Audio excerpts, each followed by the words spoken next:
Oggi ci troviamo all'Azzise sul lago di Garda, alle mie spalle vedete già un po' l'acqua agitata perché sembra che venga un po' il tempo non troppo bello. E siamo qui all'Azzise perché siamo per l'anteprima del Chiaretto, un'edizione molto importante perché in qualche modo sancisce un ruolo determinante di questo vino rosa. E siamo con Giuseppe Melis, AIS Verona, l'area didattica di AIS Verona. Verona aiutante di Antimo E tutto di AIS e tutto di AIS Veneto. Quindi veramente apriamo in bellezza. Perché io volevo chiedere a Giuseppe, portami a conoscere qualche vino interessante, anzi così sarà la giornata di oggi, tutti i nostri amici di AIS Verona mi porteranno a conoscere una o due cantine che hanno lasciato il segno. Quindi, Perfetto. Allora andiamo.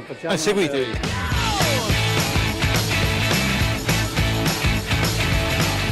L'azienda agricola Pasini San Giovanni e ti presento Paolo Pasini.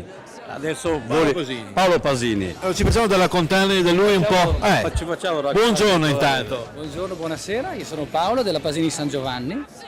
Cosa hai portato di buono oggi? Allora, io ho portato 3 vini, tutti e 3 rosa, visto che oggi siamo qui a raccontare il vino rosa. 2 sono vini che hanno una tradizione lunghissima in Valtenesi perché sono i rosé localmente detti Chiaretto, che sono fatti uno esclusivamente con l'uva autoctona Groppello, si chiama Rosa Green, e l'altro che è fatto con Groppello, Marzemino, Barbera e Sangiovese, quindi le 4 uve classiche. Ci tengo a dire che questo uvaggio è presente in Valtenesi, vinificato in rosa dal 1896, quindi Veramente di estrema tradizione e di grandissima importanza. Culturalmente per noi è uno dei vini più importanti in assoluto che si producono in Valtenesi.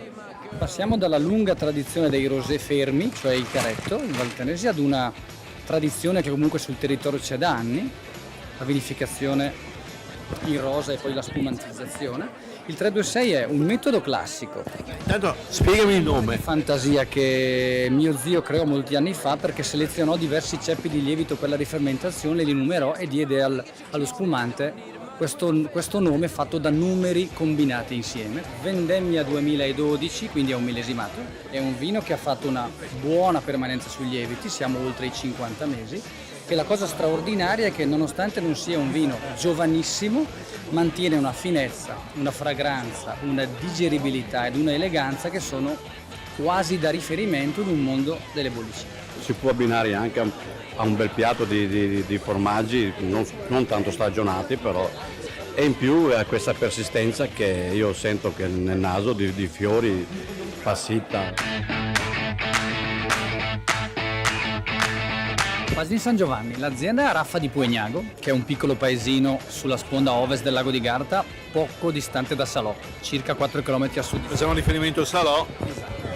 I vigneti sono a Puegnago, a Picedo e a Soiano, quelli per fare i valtenesi, quindi i rosé e i rossi, e sono a Desenzano e a Peschiera, nella parte sud del lago, per fare il Lugana, che è ovviamente bianco. Esatto. Però se volete venire a trovarci, venite a Raffa di Puegnago e noi siamo lì. Man, come with me because you look so fine that I really want to make you mine.